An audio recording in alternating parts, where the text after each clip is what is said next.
All right, I think we're live. I'm gonna just tweet out the link here real quick. I'm gonna start recording too, just because you never know. But if you're watching this part, it's probably because you're watching the recording and not the actual stream. If you're in the stream within the first few seconds without even getting the link, I salute you. Um, it's actually not showing up on my channel right now, unless maybe I go to live. But we're just gonna see. Okay, Christine says she hears me. She says yes, hopefully. Um, but yeah, pardon my awkwardness here as we get things started. But someone's actually asking me when I started. But we got to get this link out. Shout out to Christine, my number one fan, as always, tuning in. And we're going to be having some fun here today. We're going to go over some news, some recent news that happened around the league. It's kind of a dead time, but also not really because we've had a few stories break out recently. And then after that, we're going to get to the main event. We're going to be ranking all 32 starting quarterbacks. Shout out to the Stay Hot Pod for this website that they've made where you essentially take a quiz picking which quarterback you think is better, and then at the end, it will rank them for you. We're going to see how that stacks up with my ranking. I actually have my own top 10 on my phone. But I've been thinking a lot about it recently with sort of some of the conversations that have been on Twitter. In one of the group chats with my friends, we actually talked a lot about football today, and that kind of inspired me. So once I get this link tweeted out, I don't know why, for the life of me, I cannot find it on my channel. Here we go. Now see it. We're going to share this on Twitter real quick. But once again, man, shout out y'all for tuning in. I know it's like a random Thursday night. It's been a while since I've put anything out.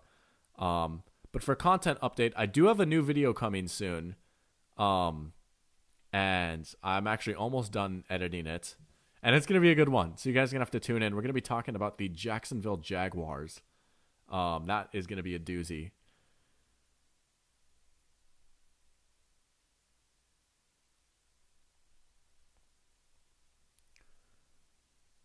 But we're just going to get started. Check in and see if there's anyone else in the chat here. That is going to be a doozy. And Christine asks, based off attractiveness or skill? Well, we'll get to attractiveness when we get you on here. I'm actually really looking forward to that stream. There have been people that have used this quiz as a ranking for attractiveness. But for this time, we're going to be doing it based off of skill. But don't worry, we will get to that. So first, we're going to start with the big news. It is inevitable that I was going to talk about this. I'm a Vikings fan, but Vikings plan to, and I think they actually officially did, release running back Dalvin Cook. Caden says that's a valid question. It is. I will say, based off attractiveness, it's got to be Jalen Hurts easily. Respectfully, Justin Herbert, you're ugly, man. But back to the news. Vikings released Dalvin Cook. It had been coming for a while. Dalvin Cook, pretty old. Not old, but old-ish for a running back. He's going to turn 28 before the season starts. And 28 is starting to be like the new 30. Think about guys like Ezekiel Elliott or Leonard Fournette and just think about how cooked they looked last year. Well, I've got some news for you. If you look up Leonard Fournette, which I completely butchered his name, Leonard Fournette is 28 years old. Ezekiel Elliott, wow, this is taking a long time, is 27, going to be turning 28 before the season starts. So Dalvin Cook is like the same age as those guys that just look completely washed out there. And his contract was not ideal. It was 5 years, $63 million, as you can see. And I can't blame the Vikings for wanting to get out of that contract. Okay, that's sort of the justification. Well, hello to the chat. Welcome to the chat, Gabe. Gabe says, I'm number one, so we have a bit of a fight for number one fan. How can I tip? I don't think I have that set up yet. I'm not quite that big time yet. If you want to Venmo me, much appreciated. But no tips yet. And Masataka Yoshida. Did you do anything today? I'm sure the Red Sox are playing right now. I don't know how Yoshida's been doing. I actually bet on him the other day, but the game got rained out, so I didn't get anything from it. But I did get a refund, so not bad.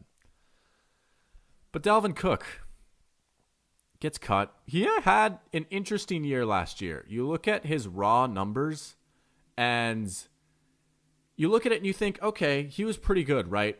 6 in carries, 6 in yards, 8 touchdowns, 4.4, almost 4.5 yards per carry. But the thing with Dalvin Cook and why I understand releasing him is because those numbers lie a little bit. And you can get into advanced stats like rushing yards over expected, EPA per play. Some of that is useful and interesting. Some of that is kind of hogwash. But at the end of the day, I believe Dalvin Cook actually had the most rushes that went for negative yards last season. And as a Vikings fan that watched every Vikings game, I can believe that. He was pretty inefficient as a runner last year. That yards per carry kind of lies a little bit. But he also brought a lot of explosiveness to the running game. And there are a few games we probably don't win without Dalvin Cook. Immediately, I think of the Bills game. It's easy to forget, but the Vikings were down 17. Dalvin Cook rips off a long touchdown run on the first play of a drive in the third quarter. That's what kind of sets the comeback in motion. So he's definitely not the player he once was, and I don't think he's worth the money that the Vikings were paying him. But I do think that he'll add some value to a team. You look at the Miami Dolphins as a team that's been linked a lot to him, maybe even the Baltimore Ravens or the Dallas Cowboys. If you're a contending team like that and you're looking to upgrade in the running game a little bit, I don't see why you don't bring in Dalvin Cook on a 1, maybe 2-year deal. See what you can get out of him. I like the fit of Miami a lot. I think he would fit well in that offense.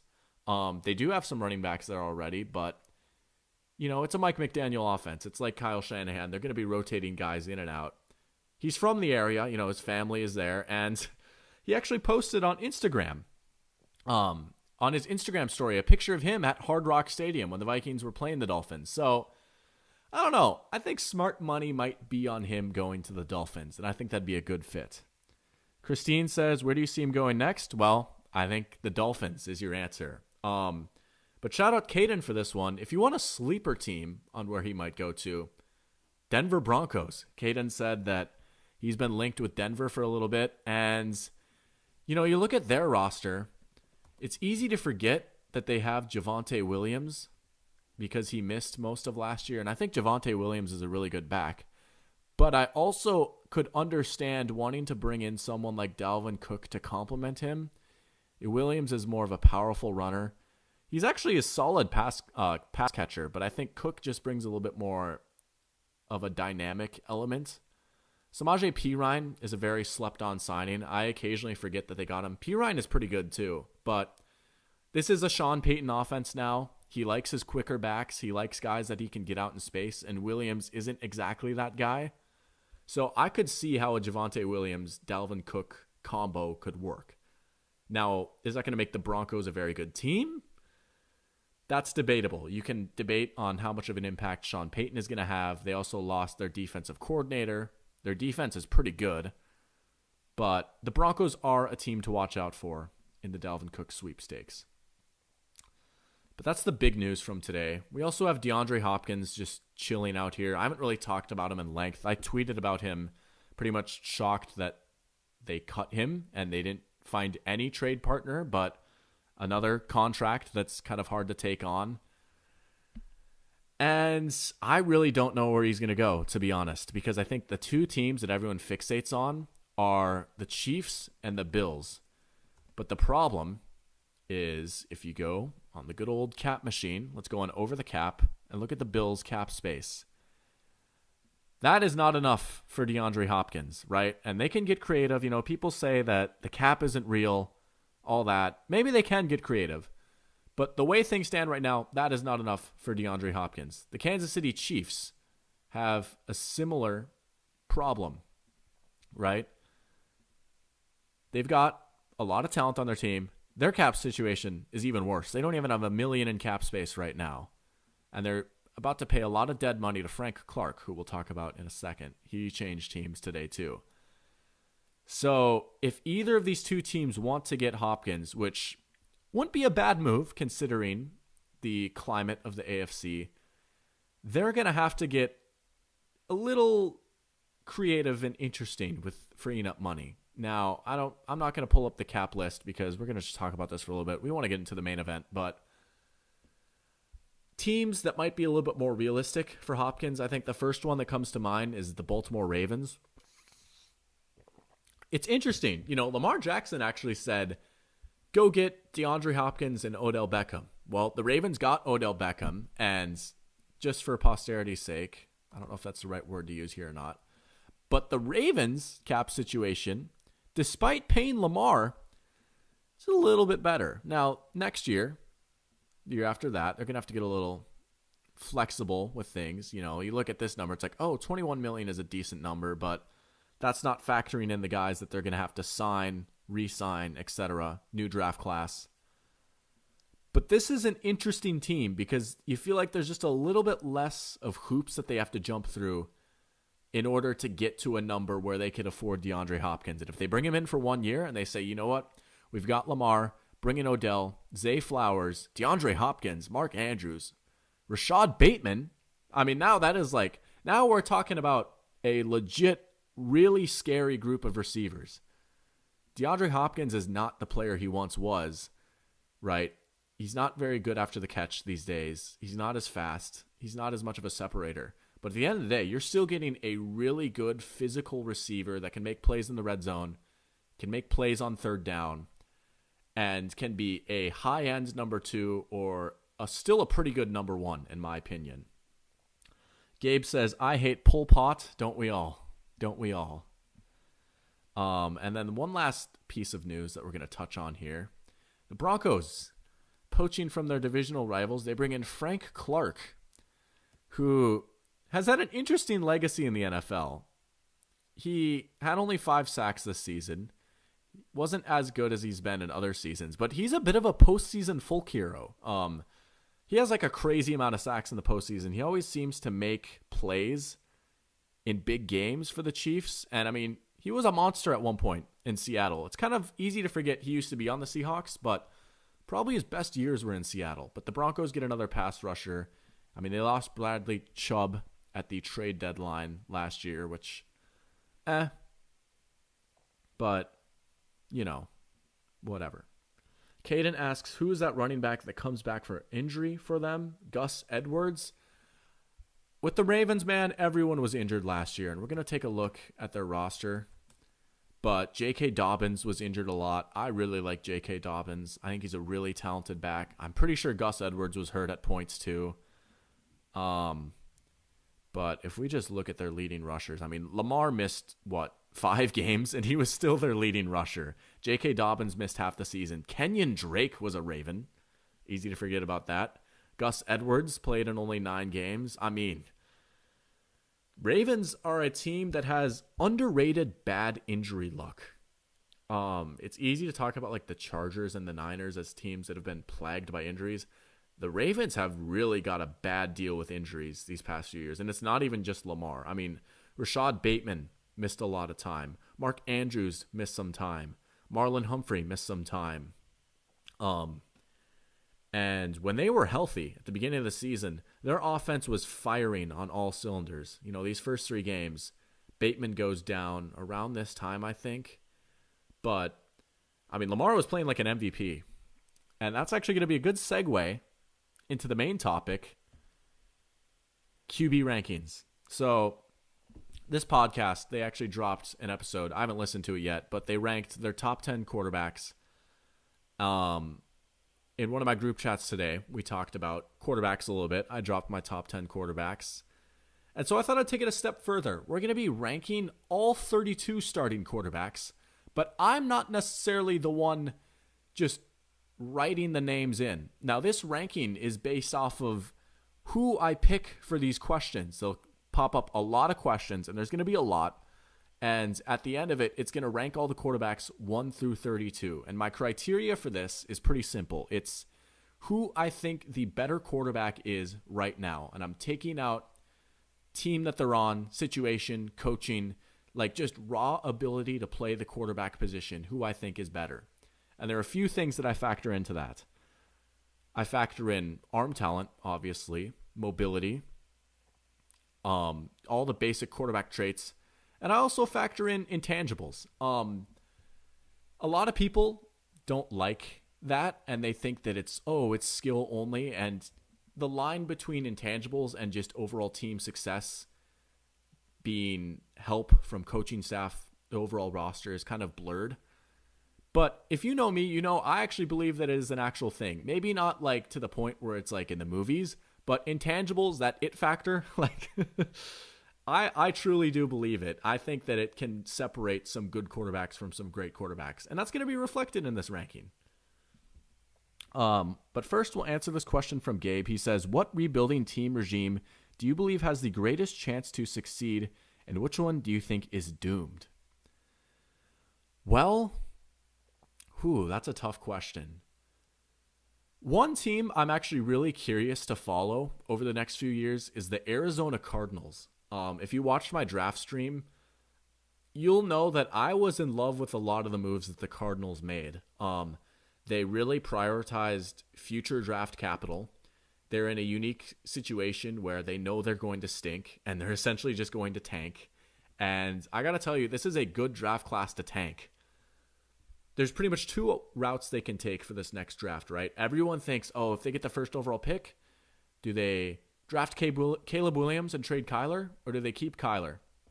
And I don't know the best way to answer that question yet, because I actually think Kyler's a pretty good quarterback. I ironically think one of his biggest shortcomings is those intangibles. But it really depends on how you view Caleb Williams. I think Caleb Williams is a really good prospect. Maybe not quite Trevor Lawrence level, but the way he plays is the future of the NFL, and I am enamored with him. But the biggest thing that gives me pause is how much do you value that rookie contract? Because Kyler is already a pretty proven commodity in the NFL. They've made the playoffs with Kyler, and again, things have kind of gone haywire. There's questions about his leadership, work ethic, but there's no denying that he can be a talented and successful quarterback in the NFL. If you're the Cardinals, if you keep Kyler, remember, you will have a high pick, and you'll probably have a high pick from the Texans, which I think would be a good answer for a team that is not doomed, but I don't love the way they went about their draft, and I can talk about that next. But you might be looking at 2 top 5 picks. If you're the Cardinals, you know what might be pretty tempting? Keep Kyler, bring in Marvin Harrison Jr. and Brock Bowers, and all of a sudden, you go from having a team that is just mired in distress to having a potential superpower offense. Picture Kyler Murray, Marvin Harrison Jr., Brock Bowers, and Rondale Moore. I don't care who you have as the coach. That has the potential to be a disgusting offense. And both Bowers and Harrison Jr. are going to be on rookie contracts. Yeah, you won't get that rookie QB contract, but if Marvin Harrison is as good as people think he's going to be, and spoiler alert, he's up there with like Calvin Johnson as far as wide receiver prospects go, you're going to have to pay him a lot anyways. So you get to save money for 5 years at 2 premium skill players. So the Cardinals are an interesting team. Their defense stinks. Their offensive line is a work in progress. They drafted Paris Johnson. They also have DJ Humphries, who I think is a pretty good tackle. But they're an interesting team to watch. And then to answer the second part with the Houston Texans, I mean, let's just pull up their depth chart. I am not as big of a fan of how the Texans drafted as most people are. So obviously the Texans, they made a big splash on day 1, right? They had the 2nd overall pick, and the whole debate was CJ Stroud or Will Anderson. And the Texans thought, why don't we just get both? And so they traded up to pick number 3, and they get Will Anderson at 3. Now the problem with that, though, is they gave up so much. I mean, let's look at this Texans-Cardinals trade, because it was a lot. It was a lot to move up 9 spots. And so they're just going to drop the details. So the Texans get Will Anderson. The Cardinals get pick 12, as well as the 33rd pick and a 1st and 3rd in 2024. The Texans do still have a first-round pick next year. They have the pick from the Browns in the trade for he who shall not be named. The problem is, I think the Browns might be pretty good this year. I don't know how high of a pick that's going to be. That might be in the back half of the first round.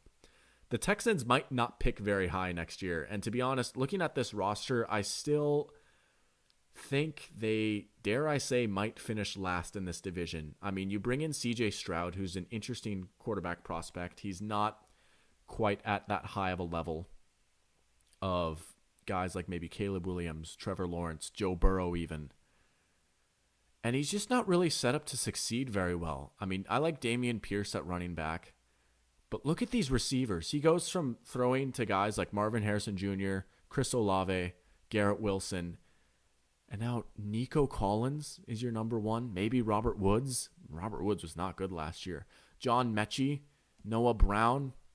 I mean, probably their best pass catcher is Dalton Schultz, who's not bad, but he's like an 800-yard kind of guy. Offensive line is actually pretty good. That's probably the strength of this offense. But the defense is still like a lot of young players in the secondary. Stingley was pretty good. Petrie was pretty good. But question marks there. And I just wonder how high of a ceiling Will Anderson Jr. has. If you're expecting an all-pro level player, you might not get what you want. Now, he'll be a good starter, I think. He'll get like 9 sacks maybe. But you don't trade up that much to get a guy who will get you 9 sacks. And so I'm a little torn. I like DeMeco Ryans as a coach, so I'm not going to say they're doomed, but I just don't like the process that they took. Seems like I've been talking a little too long because I've lost 3 of my viewers. I've only got 1 person left. But screw it. We're just going to jump right into the quiz. So, I've been all over the place. ADHD, whatever. This is my stream, so I'm going to do what I want.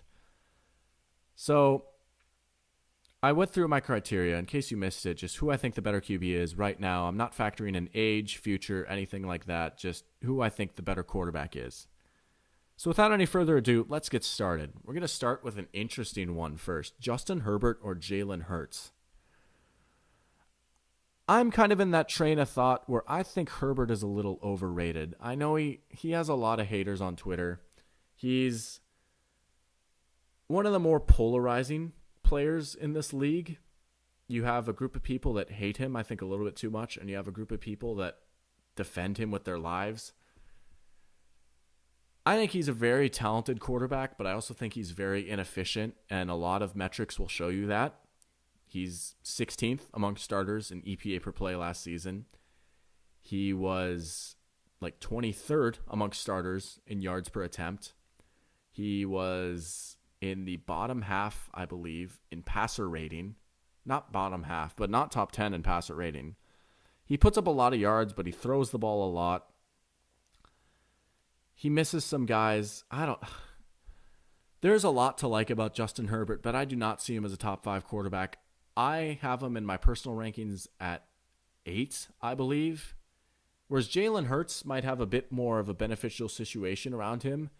But I also think Jalen Hurts just plays his role really well. He's a very good power runner. He's very accurate with the football. He's gotten a lot better at getting out quickly. And he can throw the ball pretty well. That Super Bowl was a really big game for me with Jalen Hurts because I was sort of in the boat where, he's just along for the ride. He's a passenger, whatever. He's not that much better than he was last year. But watching that Super Bowl, go back and watch some of those throws. The throw to Dallas Goedert in particular really stood out to me. Jalen Hurts is a very good quarterback. I have him in my top 5, and I'm going to take him over Justin Herbert. And this next one is just disrespectful. Derek Carr or Dak Prescott? This one is easily Dak Prescott for me. I think he's almost underrated at this point.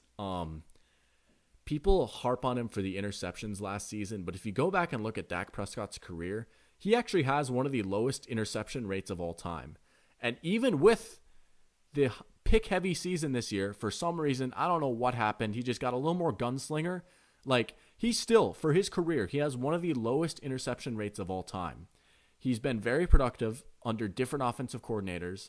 The Cowboys' pass catchers outside of CeeDee Lamb were not very good last year, and the Cowboys' offense is always putting up points when he's under center. I mean, the difference between him and Cooper Rush is night and day. I don't care that they didn't lose with Cooper Rush, or they might have lost like one game. I don't care what Cooper Rush's record is. It's like 7-1 or something.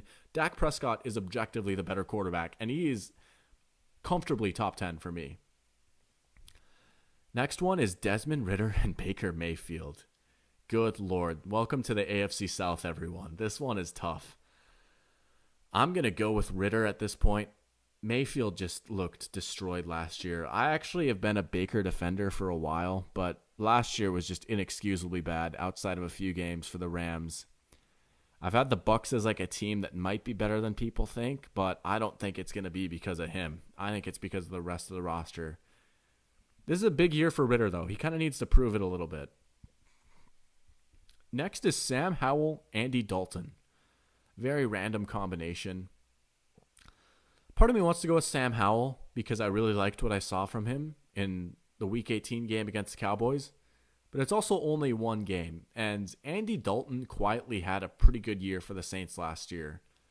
He was pretty efficient. And I don't know. He got the ball to Chris Olave. That's all you really need to do in that offense. Brock Purdy, Geno Smith. Like the two Cinderella stories of this NFL season. I actually kind of liked Purdy a little bit. I thought that he did some things that Jimmy G couldn't with his mobility and creating out of structure. And even as a guy that likes Trey Lance and Jimmy, I don't fault the Niners for sticking with Purdy. Now, his elbow injury scares me a little bit, but the fact that he doesn't need Tommy John is encouraging. Geno Smith is probably better, but I think he might be due for regression. And the reason I say that is actually ironic because it's a big reason why a lot of people think he's going to be good. And that's because his completion percentage over expected was so high this year.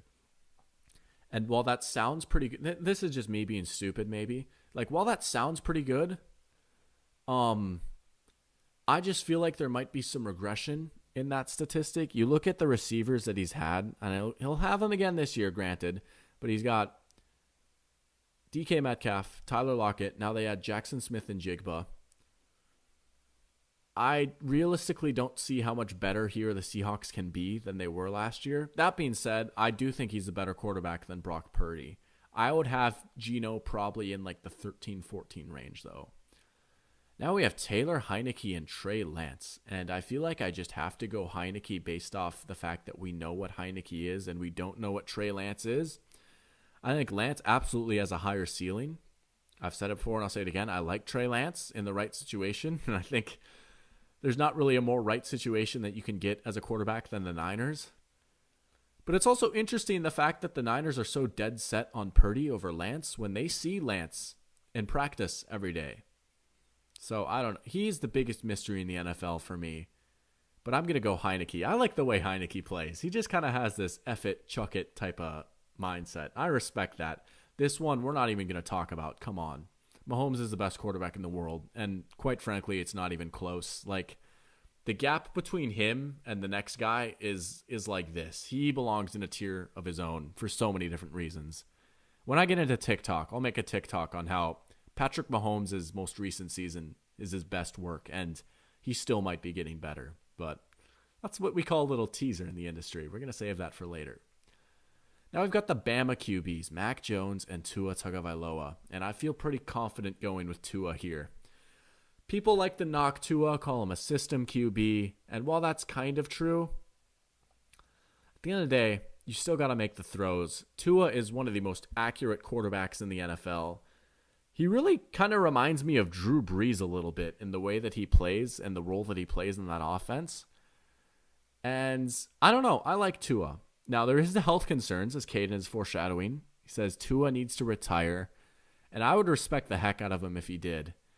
It is pretty scary. I think he had a grade 3 or grade 4 concussion. I can't remember what number that was, but if you look it up, just look up what it is, and you might agree with that statement Caden made, where Tua needs to retire, because that stuff is no joke.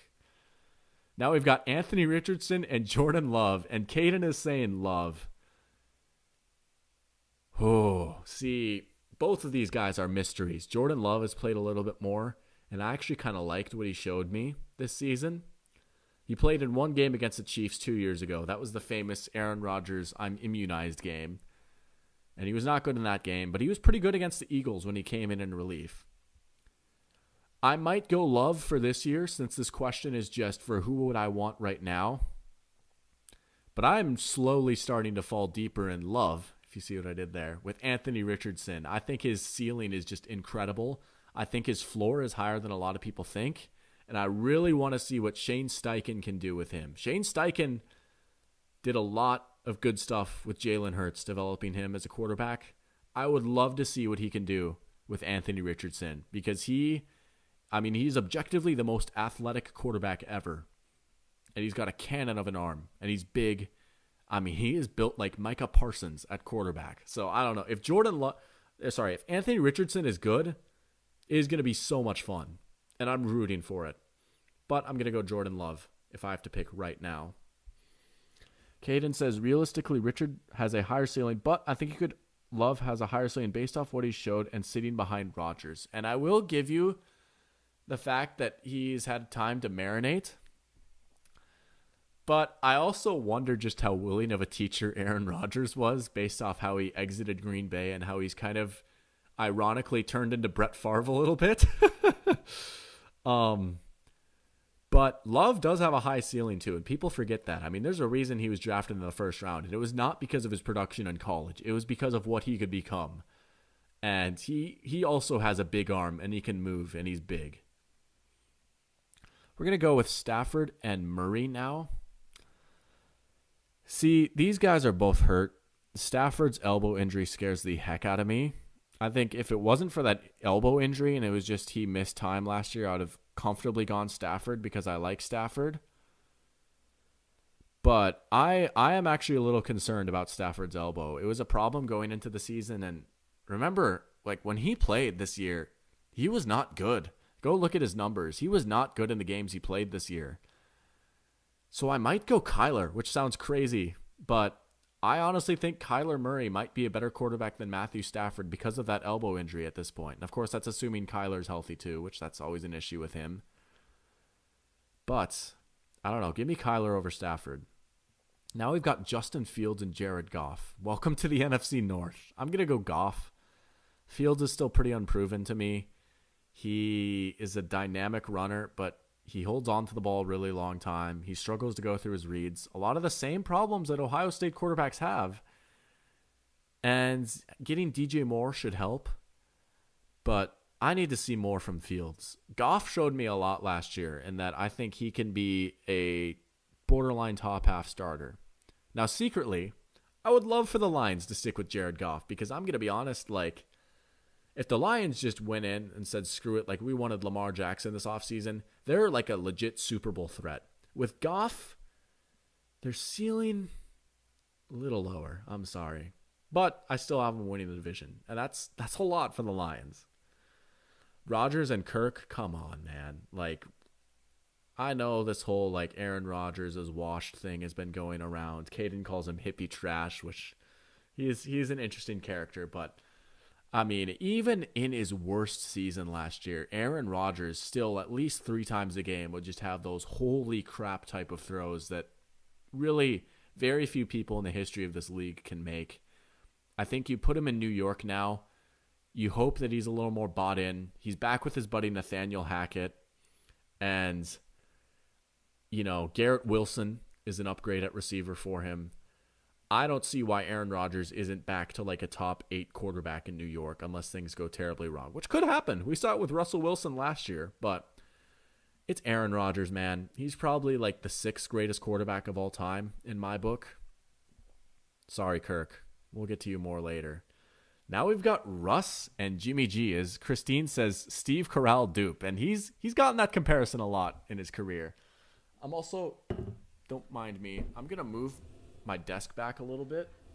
For a fun story today, I was editing my new YouTube video, and I had my computer plugged in, and it fell off of my bed while being plugged in, crashed onto the ground while it was plugged in, and bent my cord. So now I really have to jiggle it around to make sure that it's charging. And you might see in the top right corner of my screen, it keeps saying it's charged and then not. It's actually very frustrating because I had to get a new charger like a few days ago. Oh my gosh, come on.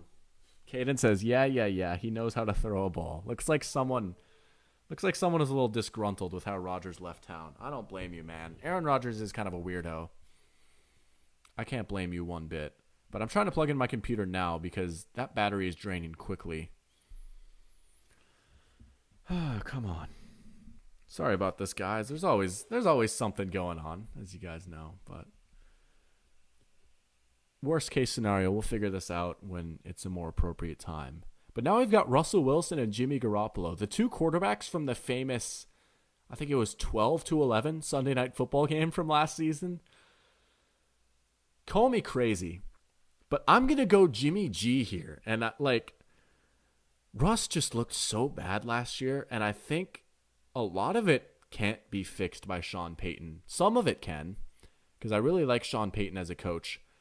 But this was something I thought was going to happen to Russell Wilson maybe 2-3 years from now. I did not anticipate it happening this early, but you could see early signs of decline his last few years in Seattle. And the way he's played quarterback, he's always liked to hold on to the ball. He's always liked to create out a structure. And that's all great and fine and dandy. And, it's a sought-after skill in today's game. But when you start to lose that athleticism through age and injury, which Wilson has fallen prey to both now, you have to learn to adapt. And last year, he looked lost. He looked like he did not know how to adapt. And, yeah, some of it was Nathaniel Hackett being a bad coach.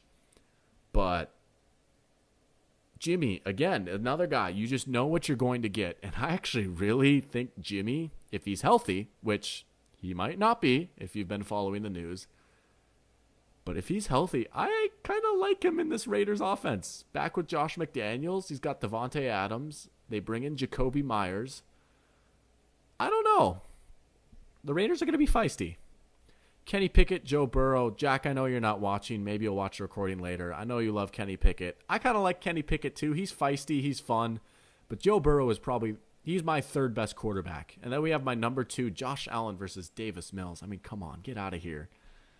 We know how I feel about the Bills, but Josh Allen is, I call him this sometimes mockingly, but he is Josh Alien. He really is. Now we've got Tannehill and Sam Ehlinger, which, wow. I mean, it's got to be Tannehill. Ehlinger was so bad when he played. Tannehill is still decent at least. He's probably top 20.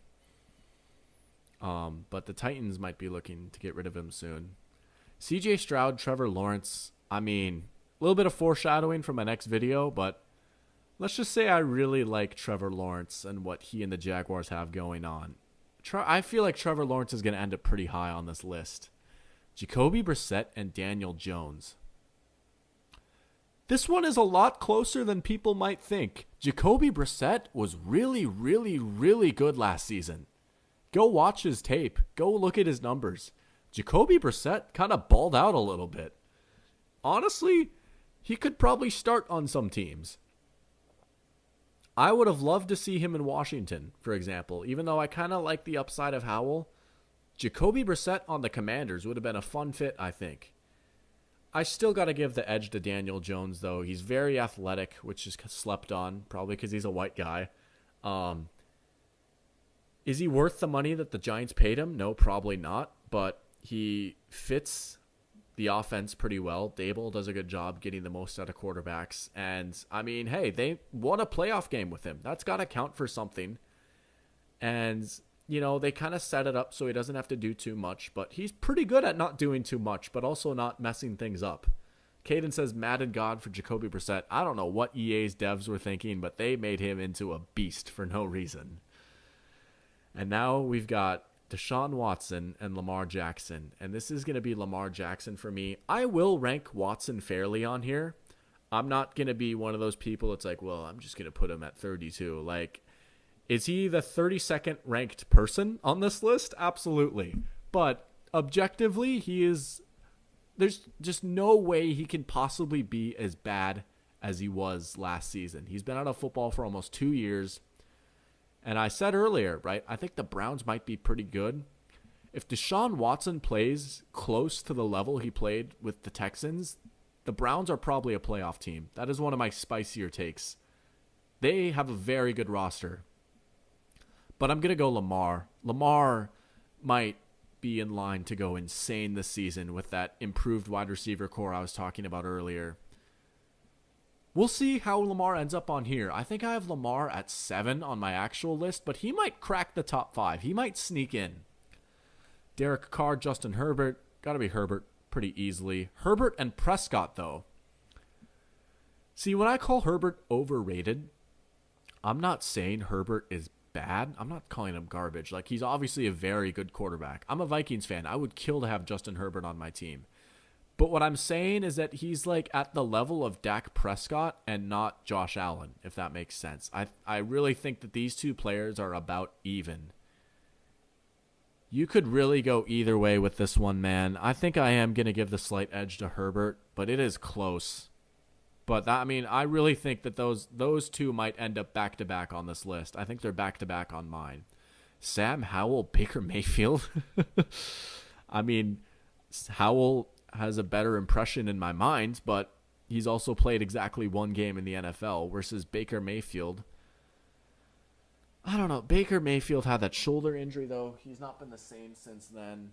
I still, for the life of me, cannot get this computer plugged in, and I would like to because I'd like to keep streaming because, as you can see, we have a ways to go on this quiz. Goodness gracious. Let me... And I apologize about the mic, too. I've noticed that only one of the channels in the mics work. So if you're wearing earbuds, you might be only hearing this in one ear. So I do apologize about that. Come on. I don't swear on this channel. I don't swear on Twitter. That's the whole thing. Dr. Pigskin doesn't swear. He's pretty close to swearing right now. Very invigorating content. Me trying to charge my laptop. I don't know. If I have to end this stream early, whatever, I might pick this up later, or I might just post the results on my Twitter. But I would like to keep going. Maybe, okay.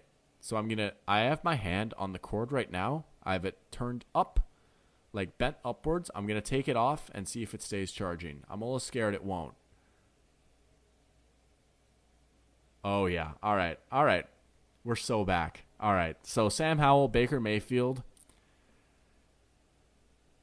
This stinks because I liked Baker. I did. I liked the feisty attitude he brought. I kind of like when QBs are a little bit of a D-bag. But I really think Sam Howell might be the better quarterback. And that stinks to say, but I don't know. Ritter or Howell, these two are probably pretty close. Ritter was very And granted, the Falcons aren't exactly a passing superpower. But Ritter was not very accurate. He had a lot of uncatchable balls. There's stats that back that up. And as I say that, my computer stops charging. I might go Ritter. You know what? No. This is my ranking. I'm going Sam Howell over Desmond Ritter. I'm sorry. I don't know. Howell was good in college, too, outside of his last year, but he also lost a lot of talent at UNC his senior year. Trey Lance or Brock Purdy? This is like the million-dollar question for the Niners, isn't it? Trey Lance or Brock Purdy? I really want to say Trey Lance. I do. But Brock Purdy has just looked better in essentially the same situation. He actually has a little bit larger of a sample size than Trey Lance does, which you could argue that for either way. But my goal here is to be objective. I'll always love you, Trey Lance, the kid from Marshall, Minnesota, went to NDSU. But I do think Brock Purdy might actually be the better quarterback, which is wild. But Brock Purdy, man. Brock Purdy over Taylor Heineke? I'm going to go Purdy again. I think Purdy's a better version of Heineke. I do. I just don't know. Like, Bryce Young or Mac Jones, back-to-back Bama QBs. Mac Jones is just so painfully average. He's like somehow a more watered-down Kirk Cousins. But Bryce Young, the big narrative about him is the size. Honestly, the height isn't what scares me as much as the weight. I do like the way Bryce Young can improvise, his pocket feel. I think Bryce Young's arm is very average. I think these two have very similar arm talents. In fact, Mac Jones might have a slightly stronger arm.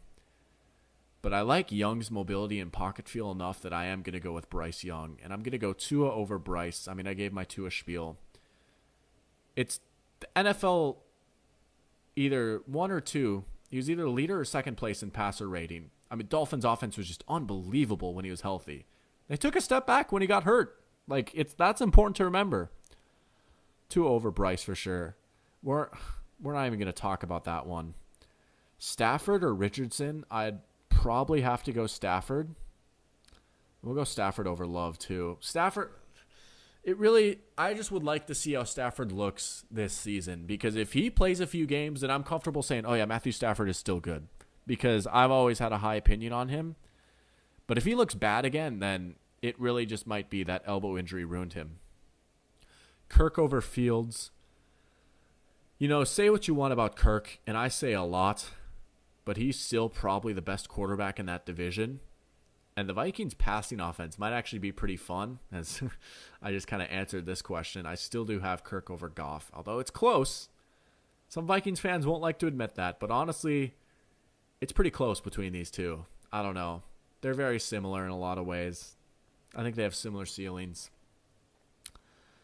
But Kirk gets to throw to Justin Jefferson. He gets to throw to Jordan Addison. I blanked on his name. That's terrible. I'm a fake fan. Kenny Pickett or Russell Wilson? I know I'm not going to pick Kenny Pickett over Russ, right? Right? I'm tempted to, because Kenny Pickett actually played a lot better than I thought he was going to. I was very down on Kenny Pickett. I thought it was a stupid decision to draft him when they did. But he impressed me, not only with just how well he played, but some of the stuff he did. He was a much better playmaker and runner than I ever thought he was going to be. And he did that in year 1. I kind of like the Steelers. I like every team in that division. It's a tough division. But I still might go Russ. I don't know, man. I just don't. But Russ was so bad. See, the thing is, I think no, I am going to go Russ. We'll go Burrow over Russ, though. Burrow over Garoppolo. This one stinks. Sam Ehlinger and Davis Mills. Davis Mills, I guess. He was solid his rookie year. Ehlinger has never been good. We'll go Tannehill over Davis Mills. Mills took a step back, but he's also just been on probably the worst supporting cast in the league his whole career. But he was solid. He was solid his first year. Gabe, if you're still in here, shout out Davis Mills. He was your guy. Tannehill or Josh Allen? That's pretty easily Josh. Brissett or Stroud? So here's what I'm saying about Jacoby Brissett. I'm going to go Jacoby Brissett over CJ Stroud. I really am. I just we'll see how CJ Stroud does on the Texans. We really will. I don't know. Trevor Lawrence or Jacoby Brissett? Trevor Lawrence, easily. Trevor Lawrence, easily over Daniel Jones. Derek Carr, Deshaun Watson. See, here's where this whole objectivity thing comes in. Deshaun Watson is easily a better quarterback than Derek Carr. I mean, it would be a disservice not to say that. These two are fairly close, but I will still go Dak because of all the things I've said about Dak and the fact that he's just played more. Dak or Lamar? I'm going to go Lamar. Where's Dak's MVP? That's all I'm going to say. Lamar at his peak when he's healthy is an MVP level quarterback. And it wasn't even just 2019. It was in 2020. It was in 2021. And even last year. When he's healthy and firing, he's an MVP level quarterback. He just hasn't been healthy. And that's the reason I'm going to go Lamar over Herbert. Not pretty comfortably, but I just think he's the better quarterback. I might go Lamar over Jalen Hurts. In fact, I probably will. If a healthy Lamar was on that Eagles team, they lose probably one game tops. Hurts was really good, but I'm going to go Lamar. Baker Mayfield or Trey Lance. You might notice I'm speeding up a little bit. We've got 11% battery left, and I still have not been able to figure this charging out yet. I'm going to try a little bit more now because times are getting dire. And I would like to wrap this up at least somewhat decently. We've been going for a while, but we've also been having fun. Shout out to the 2 people in here. Shout out to everyone that's been tuning in or might be watching the recording. Like I said before, I'll say it again. New video coming out soon. Editing is almost done. I'm going to record hopefully this weekend. It's going to be a good one. You guys are going to like it. I promise. Yeah, look at that. I'm getting a low battery warning. It is go time, ladies and gentlemen. Oh, come on. It is just, it's just unbelievable how I managed to injure my charger. I'm going to go look for something real quick.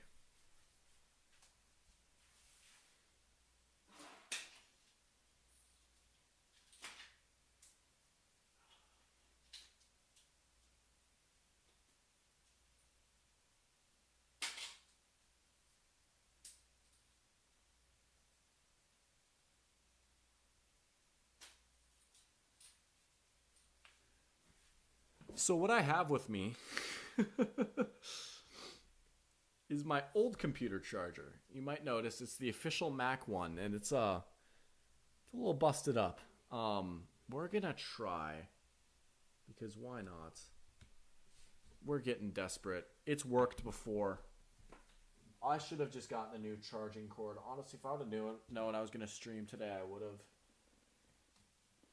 But oh, I heard the noise. I don't know if you guys could hear it, but I heard the noise that it was charging. Ah, do you see that? Maybe if I flip it the other way. Oh! Ho, ho, ho. Let's go.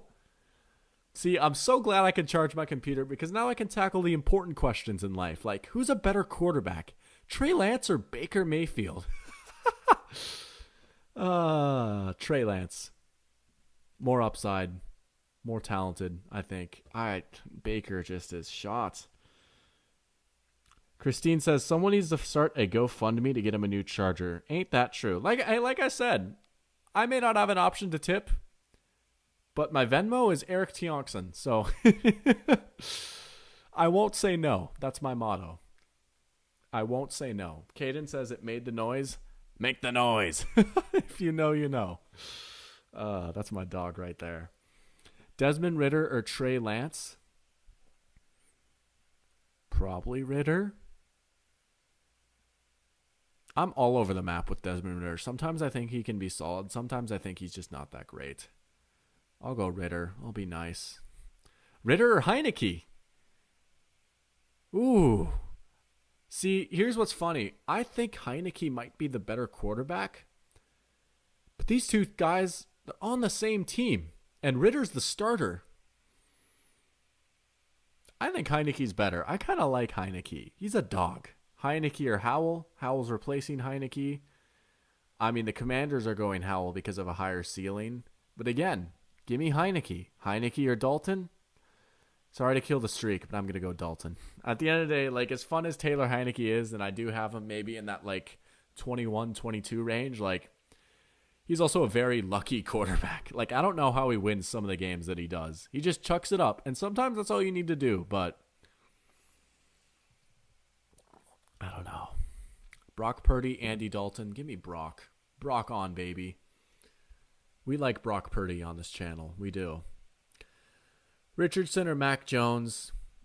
Again, this is just for right now, so I'm going to say Mac Jones. But if this was for 3 years from now, it's comfortably Anthony Richardson.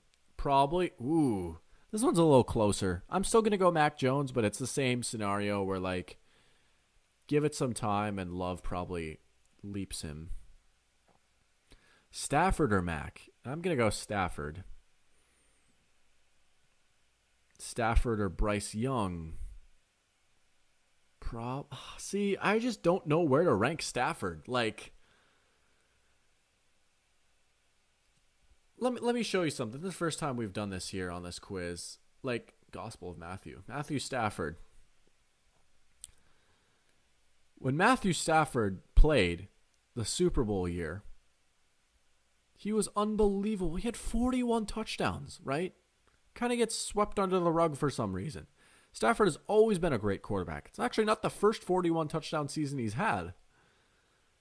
You know, I would argue like this year, he had big numbers these 2 years, but like some of these years on those Lions teams, he was an even better quarterback. He was just not on very good teams, but like he even snuck him into the playoffs a few times. You always knew he was good. If he got in a proper situation, he was going to be a beast, and he was for a year. But then he has the elbow injury, which, I mean, go look into that. It's actually kind of scary what has happened. Scary for his career. I mean, he's not in like mortal danger or anything. I should probably clear that up. Matthew Stafford should survive, but what I mean by scary is when you go look at how he played this year, and that's why I'm all over the map. Rough. All right. Rough. Like, he just did not look very good, and they were not winning a lot of these games or scoring a lot of points in these games. So that's why I just don't know, like, how much of that was injuries last year and how much of that is just the reality of Stafford now with this reworked elbow. Henry says Stafford is cooked. You know, he might be, and it stinks because we all love Matt Stafford, right? Georgia guy, frat Stafford. I always loved competing against him in the NFC North, but he just might be cooked.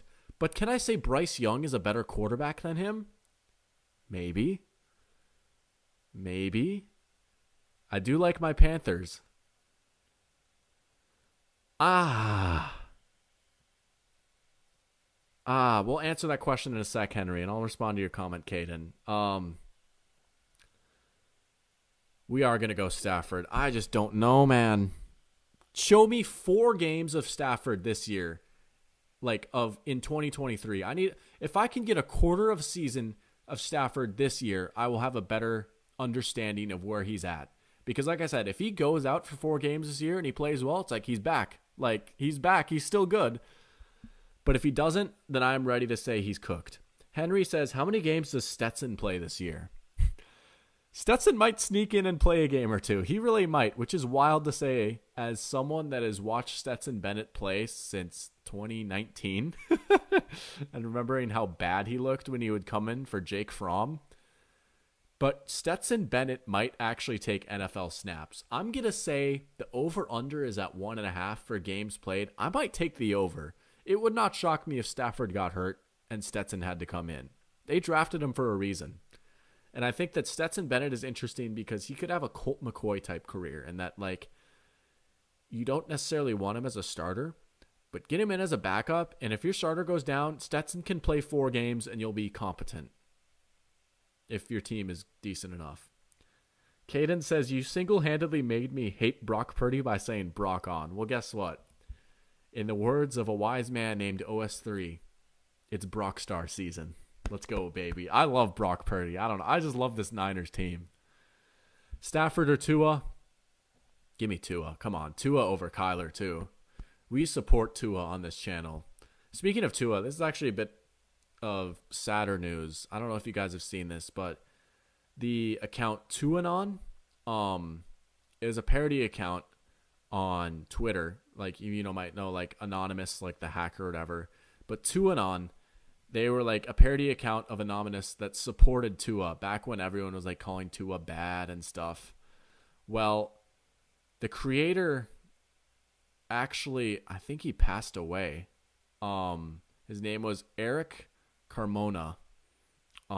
So rest in peace, Eric Carmona, an iconic figure in NFL Twitter. Some very sad news. Sorry to like put the damper on the mood, but I just thought I'd give him a quick shout out. People have been donating to the family to support him. Yeah. Chris Sims said something stupid about that too. I'm not going to talk about that because that clown does not deserve attention. If you want to go look it up, you can, but Chris Sims is a loser for what he said, respectfully. But Henry says he's taking the over too, and he'll look good, you know? Throwing to Cooper Kupp with Sean McVay calling plays? He just might. We'll see. We'll see. Kenny Pickett or Justin Fields? Oh, boy. My gut is to give Fields the edge just because he's much better as a runner, and they're about even as a passer. I'm not going to overthink this. I talked up Kenny Pickett a lot, but I am going to go Justin Fields. Fields or Russell Wilson? we're not even halfway through this, by the way. But we are going to go with Fields. I just think Russ is probably more likely to be cooked than Stafford. And both could be true. Both could be cooked. But I would feel more comfortable saying Russ is cooked than Stafford is cooked. But we'll see. Jimmy or Justin Fields? I know I'm not going to pick Jimmy, right? No, I am. I actually feel pretty good. Jimmy is good, man. I don't care. Jimmy is probably 16, 17. I don't know. And again, he's got injury concerns. But if he's healthy, just watch him this year. He's going to make moves in Vegas. And if we were doing this based off attractiveness, which me and Christine will be doing at some point, I think we know who my number one is. But now we've got Jimmy and Jared Goff. And I'm going to go Goff. I think Goff is just a slightly better version of Jimmy. Goff really played his role well in that Lions offense this season. Goff doesn't scare me, but the Lions do. And our defense, as in Vikings, scare me. But Joe Burrow easily over Goff. And then Burrow easily over Kirk. The two guys that have had the privilege of throwing to the GOAT himself. Let's see how many people leave after that. Burrow and Rodgers. Burrow. I feel comfortable saying that now. Would have been closer 2 years ago, but it is Burrow. Rodgers is washed, but he's also not top 3 anymore.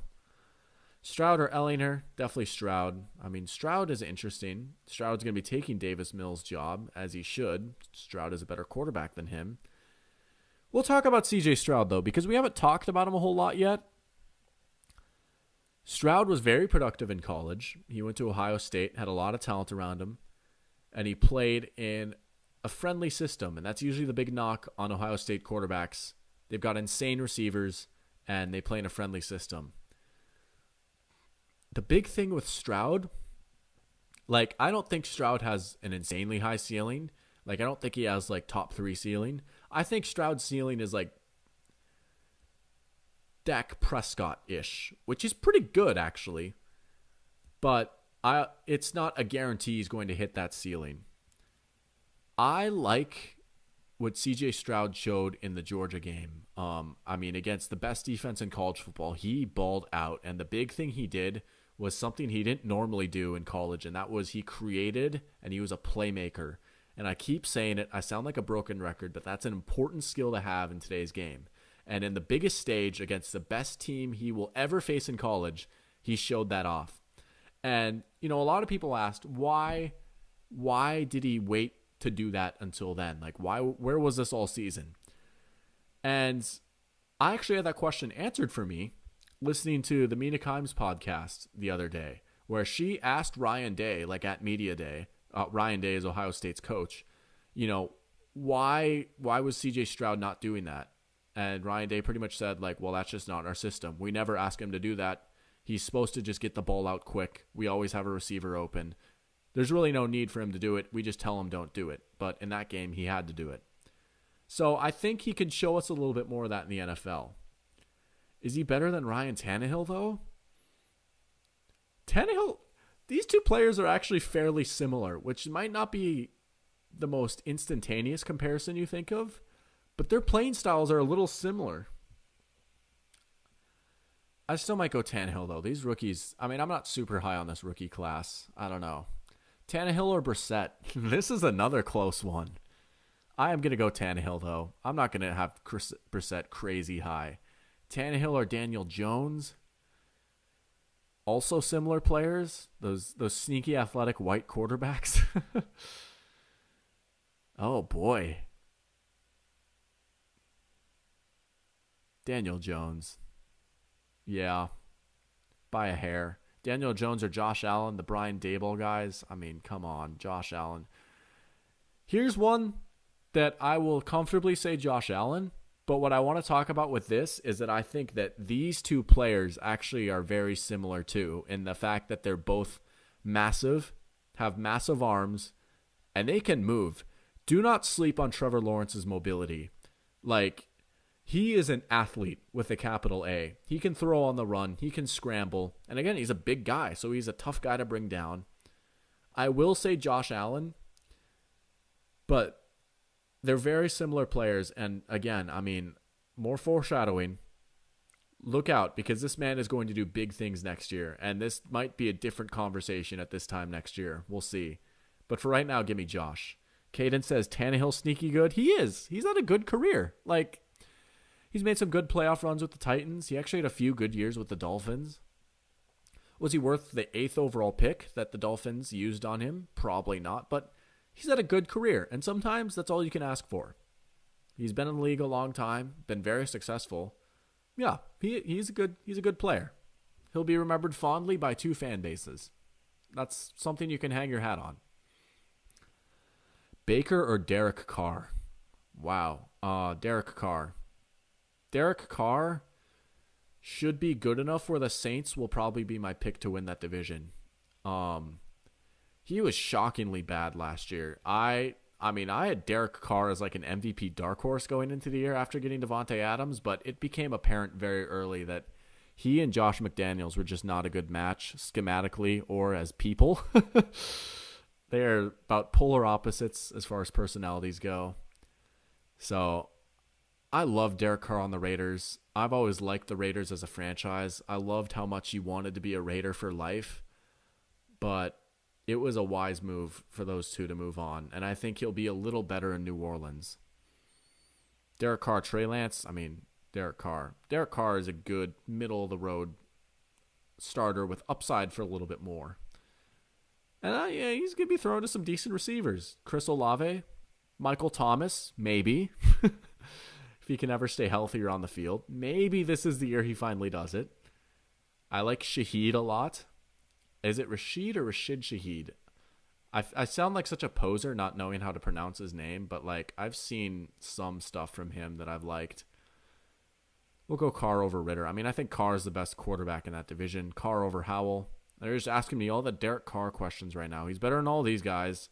He's better than Andy Dalton, who he's replacing.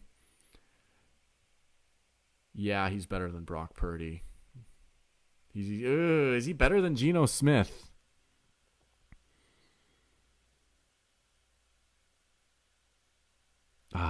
Probably not. Geno was so good last year. I talked about regression, but even if he regresses a little bit, I don't think he's just going to turn into a bum.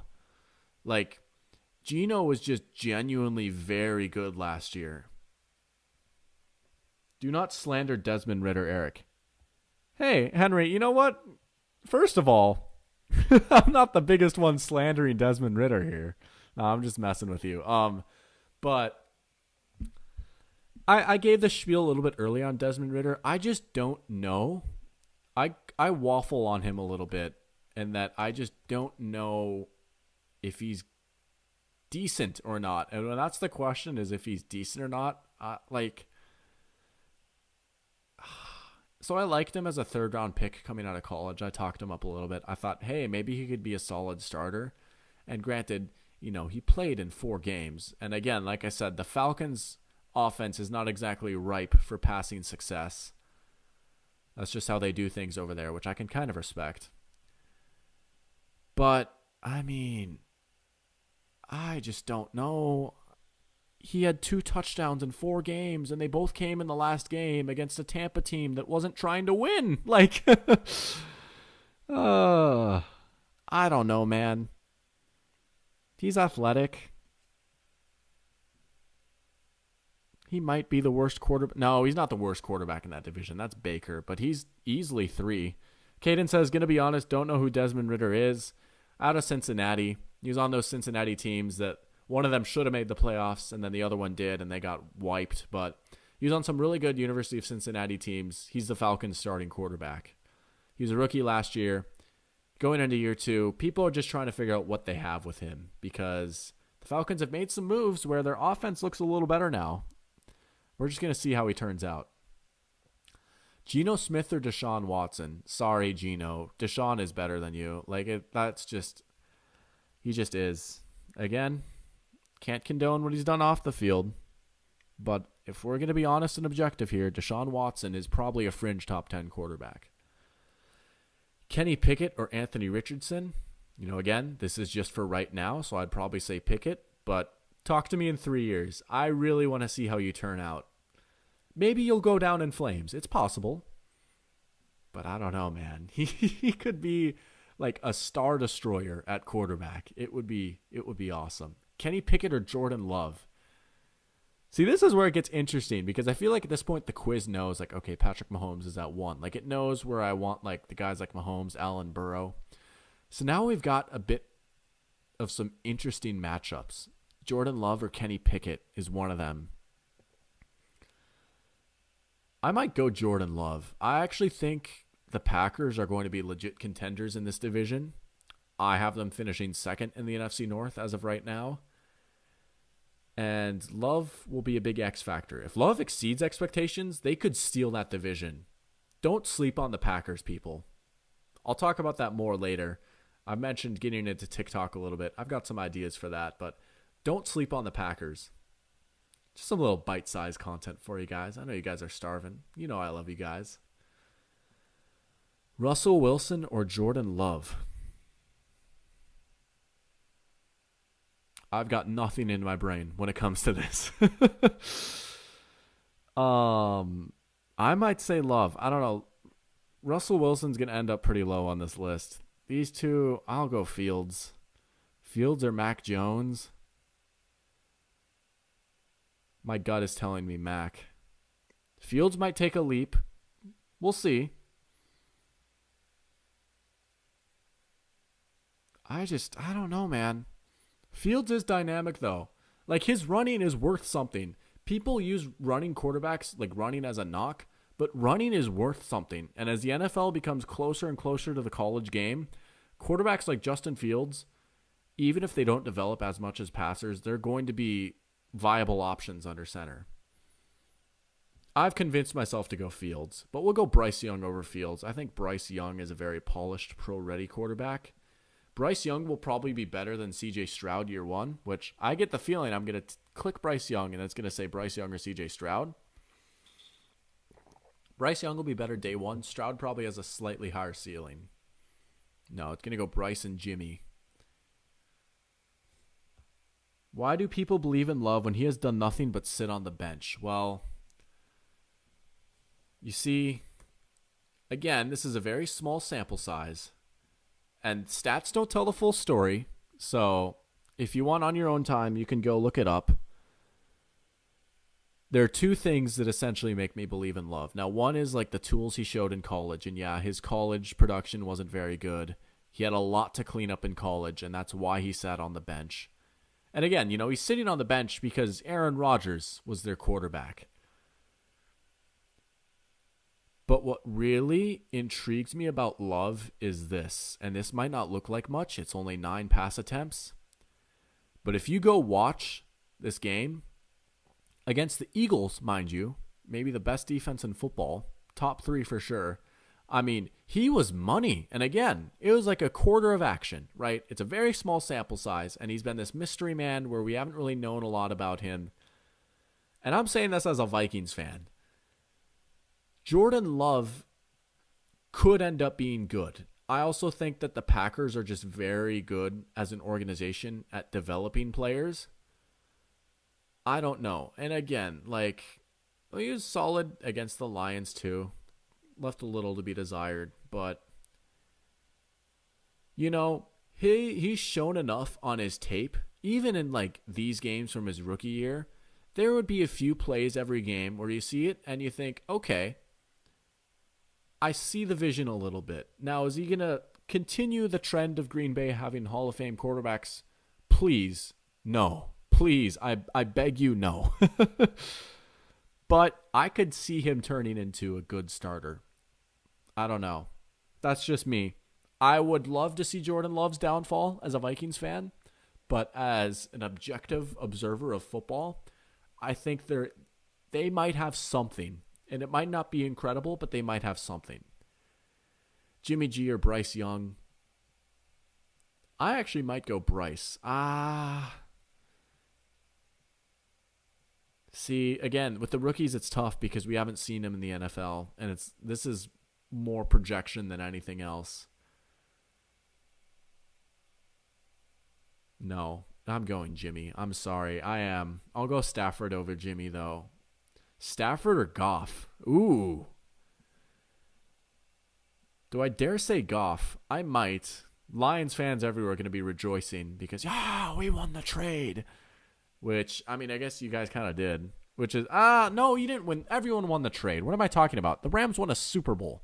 Like, let's be honest. Both teams won the trade. It was a mutually beneficial swap.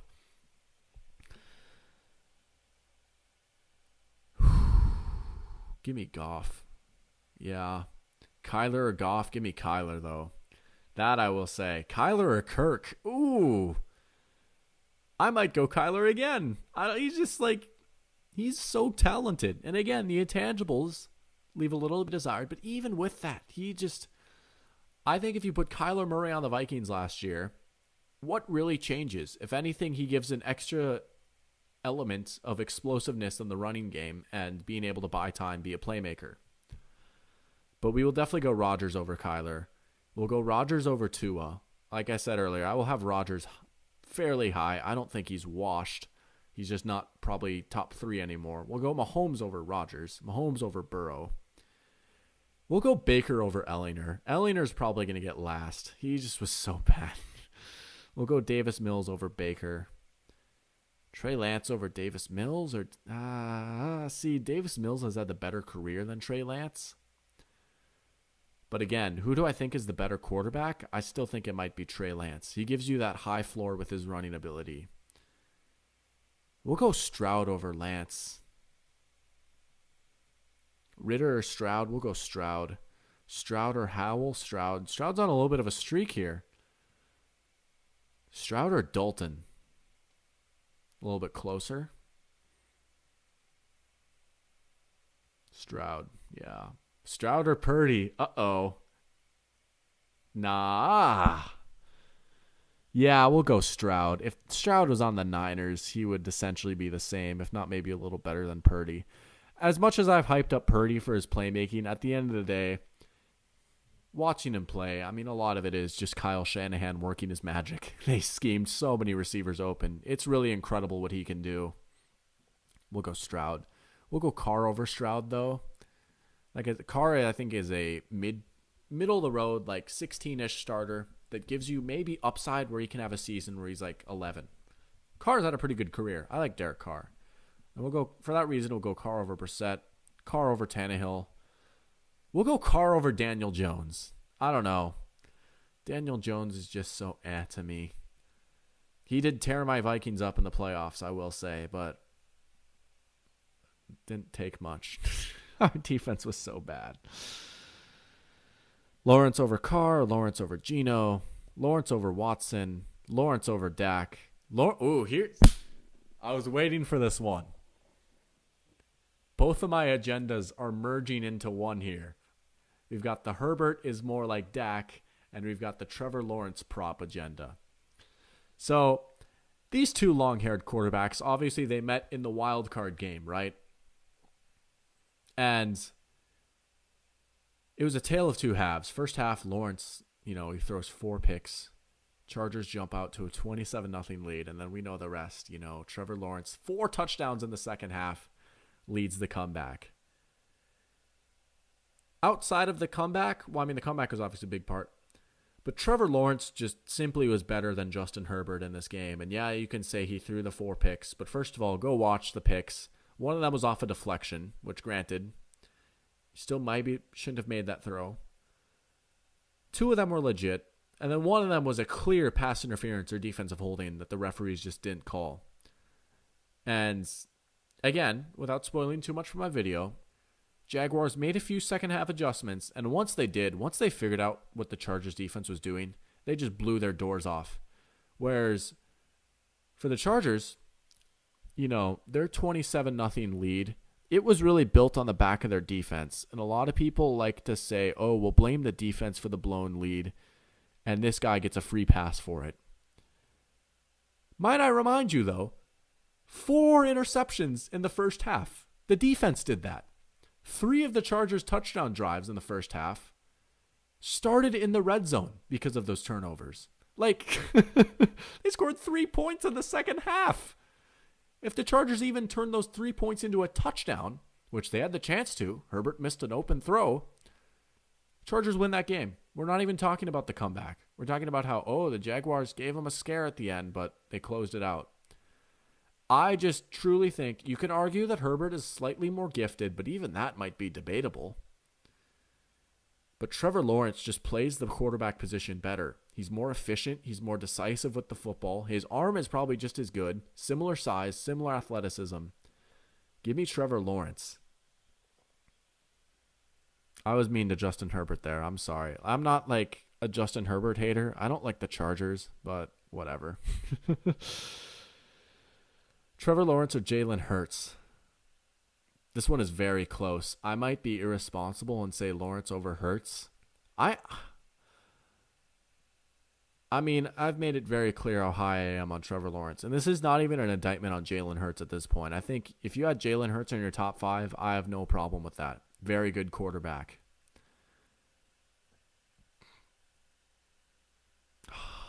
I'm going Trevor Lawrence. I'm sorry. I am. Trevor Lawrence or Lamar? This one is close. I mean,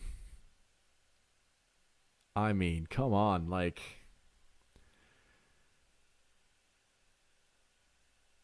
I'm going to go Lamar, which is wild because I'm thinking about how this quiz plays out. This might mean Lamar is at number 4 for me. Whatever. It's the quiz, Like, this is... The results are the results. Lamar is really good. I don't know why I have to keep saying this. People say he can't throw the ball. That's just objectively not true. His passing numbers are great. Then haters will say, well, he only throws the ball well because he plays a lot of single high safety looks. Yeah, because he's Lamar. Because you have to have an extra guy in the box to worry about his running. Like if you took away Josh Allen's strong arm, yeah, he wouldn't be as good of a quarterback. Like, if you took away Lamar's running, he's not as good. Of course not. If you take away any quarterback's best attribute, they're not as good. Like, come on, people. What are we doing here? But Josh over Lamar. Sam Ehlinger really is going to be last. I'm going to have Richardson over him. Richardson over Baker, which is crazy, but probably accurate. Richardson or Davis Mills? Richardson or Trey Lance? Richardson again. He has a higher ceiling than Trey Lance. Both are very unproven, but I would rather roll the dice with Richardson than Trey Lance. I really would. Richardson or Desmond Ridder? Ooh. In one corner we have Mr. Safe. You know exactly who you're going to get. In the other corner you have could be the next best thing or could be Paxton Lynch. Both very unproven. I'm going to go Ridder. See, I'm not slandering Ridder. I'm being nice. We'll give Ridder here. We'll get Kenny Pickett here, though. I think Kenny Pickett looked a lot better than Desmond Ridder this season. I think Kenny Pickett might be the best quarterback from this draft class, which is going to be reflected in me taking him over Howell, too. Which, again, like, going into that draft, I had Kenny Pickett at, 4. It's truly impressive how much he's been able to change my opinion of his. And that's with some bad games, too. He had some bad games, like the Sunday night game against the Steelers comes to mind. But he also had some really good games. The Sunday night game against the Ravens comes to mind. I actually watched that with my friends on New Year's Day in Brussels, Wisconsin. And shout out Jack, man, again. Jack is a Kenny Pickett man. We were watching that game, and I told Jack, I was like, you know what? I kind of like what I'm seeing from Kenny Pickett a little bit. He made some really good throws in that game. Steelers got another winning record. It is like clockwork with Mike Tomlin. It's incredible. We'll go Pickett over Heineke. We'll go Dalton over Pickett, though. Dalton or Russ? Oh, boy. I mean, if this was 2016, it's easy, but we'll go Russ. Yeah, Russ or Purdy. Don't get mad at me, but I might go. No, I'm gonna go Russ over Purdy. I almost went Purdy over Russ. Let the record show, but I didn't. We're getting close to the end of the line here too. I know it's getting past some people's bedtimes. Shout out everyone that's been tuning in, man. Henry, Caden, Christine, Gabe. Y'all are real ones for tuning in today. It really means a lot. So, again, keep following along the Dr. Pigskin journey. New video coming soon. We stay active on the Twitter. Some stuff cooking up on TikTok. Love doing these live streams, just hanging out. I had the strong urge to talk ball, so I'm glad you guys are here to listen. Russell Wilson or CJ Stroud is our next one. And I'm going to go... I'm going to go Russ. He's cooked, but... see, I'm all over the place with some of these. This is tough. This is a little tough. I won't lie. You can make a good argument for Stroud, though. I will go Brissett over Russ, though. I'm going to go Brissett over Love, too. Do I dare go Brissett over Mac Jones? No, but it's close. It's close. I'll go Tannehill over Mac, though. I'll go Tannehill over Fields. I'll go Bryce over Tannehill. Daniel Jones, Bryce Young. Daniel Jones. By the skin of his teeth. Not Jimmy, though. Jimmy stays winning. We'll get Derek Carr over Jimmy, though. Stafford or Carr? See, if I had to rank the... Would love to do another group live stream. Maybe season predictions. Henry, you are speaking my language, man. We will make that happen. I promise you. We will absolutely have to coordinate something. That draft live stream was electric. So yes, we will absolutely have to do that again. Stafford or Carr? Oh boy. See, again, I think Stafford is more talented. But how much? Has that injury, I keep sounding like a broken record, but that injury, man, it scares me. It does. Do I penalize him for the injury and say Derek Carr? Nah. I mean, in a vacuum, Stafford is better. But that also means he's better than Geno Smith. And then it's like, how high can Stafford climb? What sort of precedent am I setting here? I'll go Geno over Stafford. Geno or Goff? Very similar production last season. I will go with Geno. I think Geno was a bit more of a playmaker than Goff, which was something he did not show previously. Geno or Kirk? Kirk, but not by much. I will go Deshaun Watson over Kirk, though. I might even go Deshaun over Kyler. I will. I won't go as far to put him over Tua, though. In my actual list, I have Tua at 10.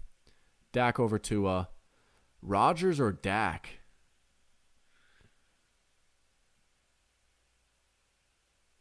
See, on my actual list, I have Rodgers, but now it's like, is he really better than Dak? Yeah, he is. I'm sorry. He will be good. Better than Herbert. Aaron Rodgers or Jalen Hurts? I feel like they're about even, which is wild to say for so many reasons. Imagine this time last year saying, oh yeah, Aaron Rodgers and Jalen Hurts are even as quarterbacks. Just unforeseen. But that's the beauty of the NFL. You just never know what's going to happen. I will go Hurts, though. I do like Hurts a lot. Like, he is a very good quarterback. The Eagles have done a masterful job with him. And he's such a hard worker, man. You want to talk about intangibles? Jalen Hurts might have the best intangibles in the league. He is such a hard worker. He is such a good leader. Everyone loves him. And I'm telling you, I don't care. There's no scientific or objective way to measure this, so that's why it's easy to write off. But go ask anyone in that Eagles locker room. Like, if you listen to post-game interviews, press conferences, they're all talking about how infectious Jalen Hurts has been on that team's culture. And you could say the same about Joe Burrow. I mean, both these guys have gotten a buy-in from an entire franchise. They are the definition of franchise QBs. I mean, it really is remarkable when a quarterback can do that. And it's kind of part of the job description, whether you like it or not. Like, that is just part of what comes with being a quarterback. It's the most important position on the field. And when you have a guy that can do it like these two can, I mean, the results speak for themselves. You know, like, there are certain quarterbacks in the NFL that are probably more talented than these two, but they aren't as good at some of that other stuff, and as a result, they aren't as good. Their team isn't as good. I don't know. It's been that way as long as football's been a sport, and I don't think it's going anywhere. One of these days, I'd really love to dive in, like interview a sports psychologist. Like that is one of my dream video essays, is really taking a deep dive in on what really is the it factor. That might actually be my next video if that's something you guys want to see. But I would try and pull some strings. My dad, I'm going to sound like a privileged swear word for this. My dad is a doctor, so he might know some people, but if I could like interview an actual sports psychologist and like maybe even interview some coaches, even if it's like high school coaches, like I just think that'd be a fascinating topic. But anyways, I've deviated a little bit. Jalen Hurts or Joe Burrow. It's Burrow, but it's fairly close. And I would say it's same for Burrow and Lawrence. I think Burrow I have comfortably as the third best quarterback in the league. Burrow is pretty much an advanced version of Heineke. Only, it sounds disrespectful, but what I mean by that is Burrow has elite trust in his receivers, and I love the way he just puts the ball up and lets them make plays. And he puts it where only they can get it. And he might throw some picks, turn the ball over, but when you have Jamar Chase and T. Higgins, that's what wins you games, and he knows that. Burrow or Lamar, again, Burrow. Burrow or Allen. This is the real spicy one. I'm glad they saved this one for the end here. I wouldn't be mad with saying either of these guys are the better quarterback. Now, obviously, you can go look at the playoff game that happened between these two teams, and the Bengals convincingly beat the Bills in Buffalo. I think Allen is more talented, but Burrow, why he closes the gap is, again, like, not even just the intangibles, but he seems to make fewer big mistakes or have fewer stinkers like Josh Allen. Josh Allen, his turnaround has been incredible, right? But even now, he'll have a few games every year where he just has some absolute stinkers. He also has a few games where he looks unstoppable and that he's almost on Patrick Mahomes' level, which is just wild. I am going to go Allen, which might be shocking to some people because we know how I feel about the Buffalo Bills, but I can't deny his greatness. I really can't. I think he's the second best quarterback in the NFL. He's a runner. He has an insane arm. He's big, and he's an unbelievable playmaker. But you could also say that about this guy. Once again, I mean, come on. All right, so we have our results. So let's see what we have here. So, number one, Patrick Mahomes. I feel like that speaks for itself. Pretty self-explanatory. I said Burrow was my Allen was my number two. He turned in to be number two. Burrow, 3. So far, it's all the same. Henry says, Burrow is the definition of it factor. Allen doesn't have that. And you're kind of right. You know, Allen almost had his it factor moment, though, and it's not his fault. That game against the Chiefs in 2021, like, that wasn't his fault. Allen's playoff run that year was incredible. Like I said, there's just no denying his greatness. If you go look at Josh Allen's playoff stats from 2021, he was unstoppable. The Bills might have won the Super Bowl that year if they won that game against the Chiefs, which they didn't. But I mean, not Burrow. Wow, I'm all over the place. Allen did everything he could that year. That is pretty close to that quote unquote like it factor moment. So I can't knock him too much. You're right that Burrow definitely has more intangibles, but you can't knock Allen too much for it. I don't know. But Burrow at 3, Lamar at 4. Now I have Lamar, I think, at 7 in my personal list. But the quiz is the quiz, and I had Lamar at 4 here. So I had him over Lawrence, Hurts, Rodgers, Herbert, and I don't hate it. I really do think he's a fringe top 5 quarterback. He is a very spicy pick for MVP this year. I mean, again, just go look at how well he's played when he's had like Rashad Bateman. You add an Odell, he's not what he used to be, but it's better than what they had. Zay Flowers, Mark Andrews. New offensive coordinator. We might get to see Lamar unleashed this year, which I really hope we do as a fan of football. Lawrence at 5. I stand by that. I had Lawrence at 5 in my actual rankings. He's a top 5 quarterback. I really do think he is. Hurts at 6. I think that's about fair. I think you could have Hurts anywhere between 4 and 6, and that's legit. Rodgers at 7. Again, I don't think he's washed. We'll wait and see. Maybe he'll be bad this year, but I'll believe it when I see it. Change of scenery is exactly what he needed. And back with Nathaniel Hackett. I mean, Rodgers famously hated the way Matt LaFleur ran the offense. Rodgers doesn't like working out of the shotgun. He doesn't like all of this pre-snap motion. He likes getting to the line quickly, going no huddle, and he likes trying to draw the defense offside, fool them with his cadence. He didn't get to do that last year. Matt LaFleur pretty much just said, nope, you're not winning this power struggle. I'm taking over. Past 2 years with Nathaniel Hackett, when he won back-to-back MVPs, it was a nice marriage of what LaFleur wanted to do and what Rodgers wanted to do. And it was unbelievable.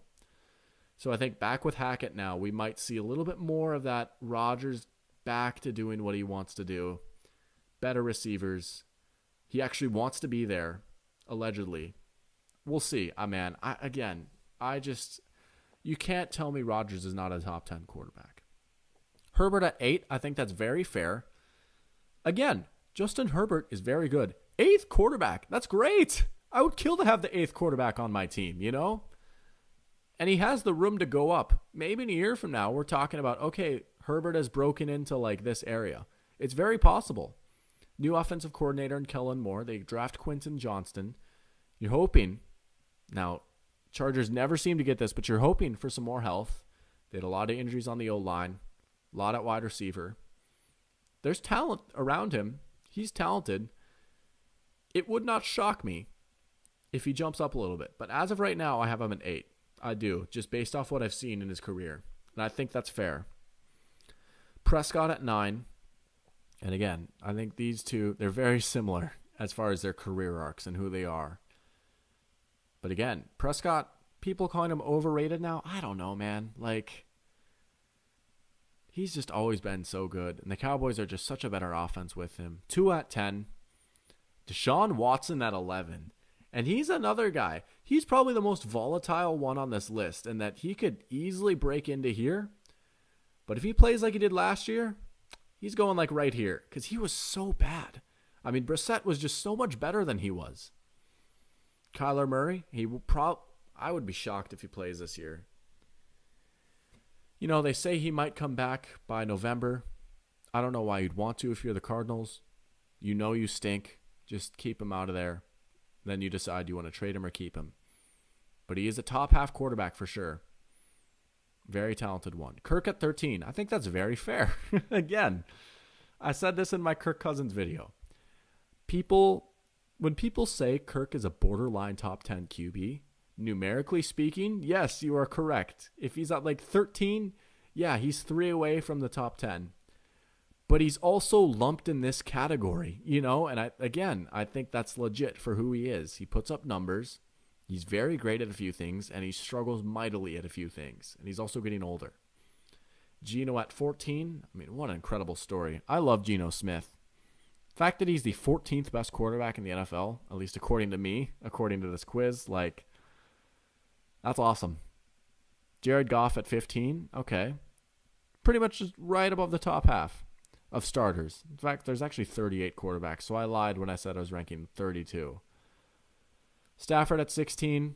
Middle of the road seems fair considering just I don't know where he's going to be. But if he's healthy, he's probably in this range. That's where I would have had him last year, like right around here.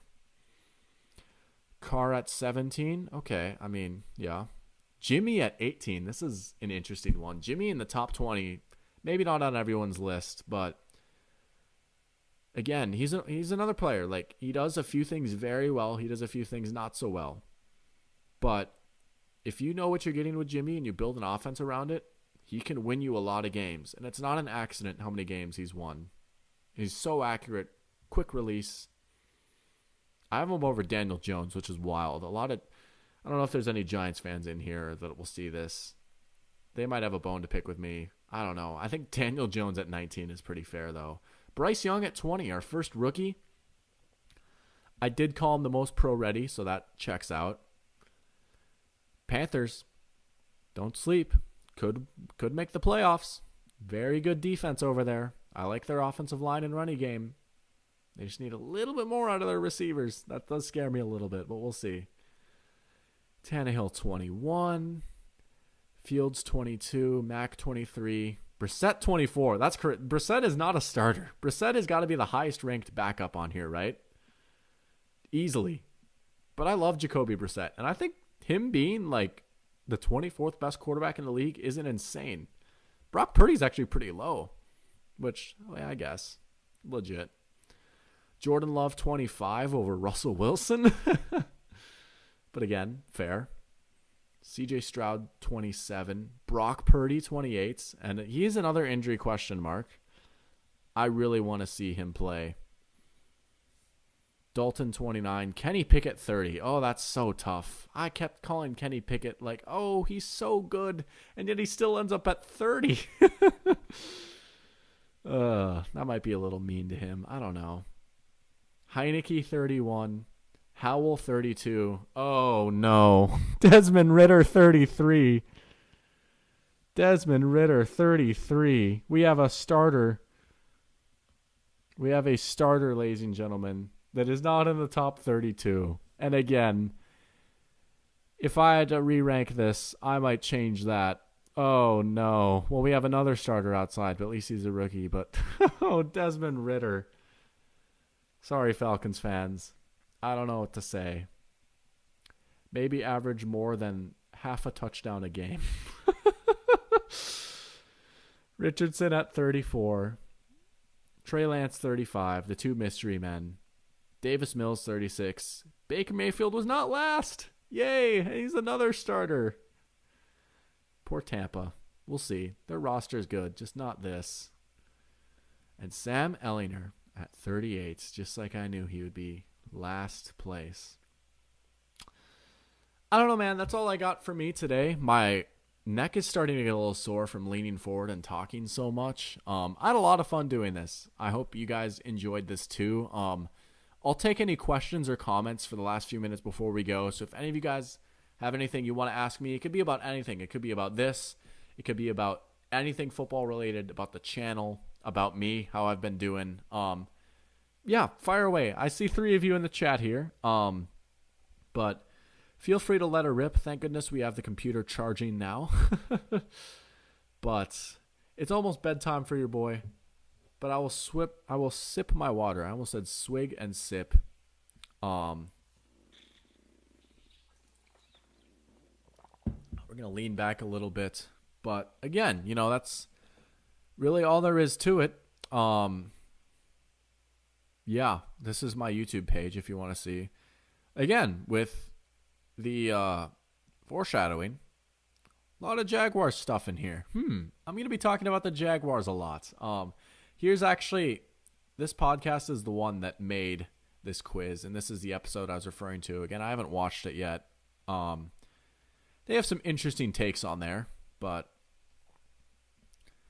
QB rankings, feel free to take a screenshot. I might actually take a picture of this so that I can immortalize it. Wow. English is hard, but this will probably make the Twitter.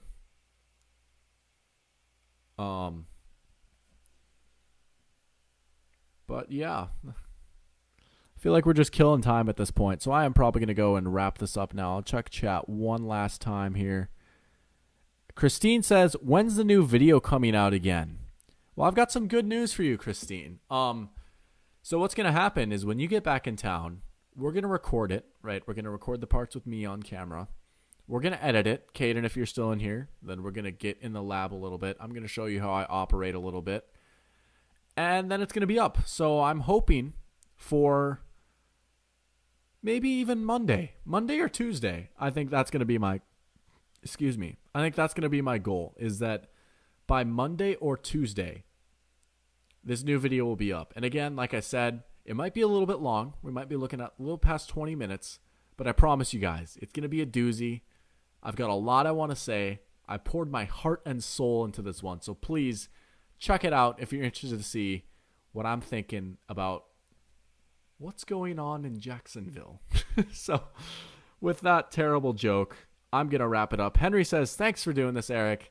And to that I say, thanks for tuning in.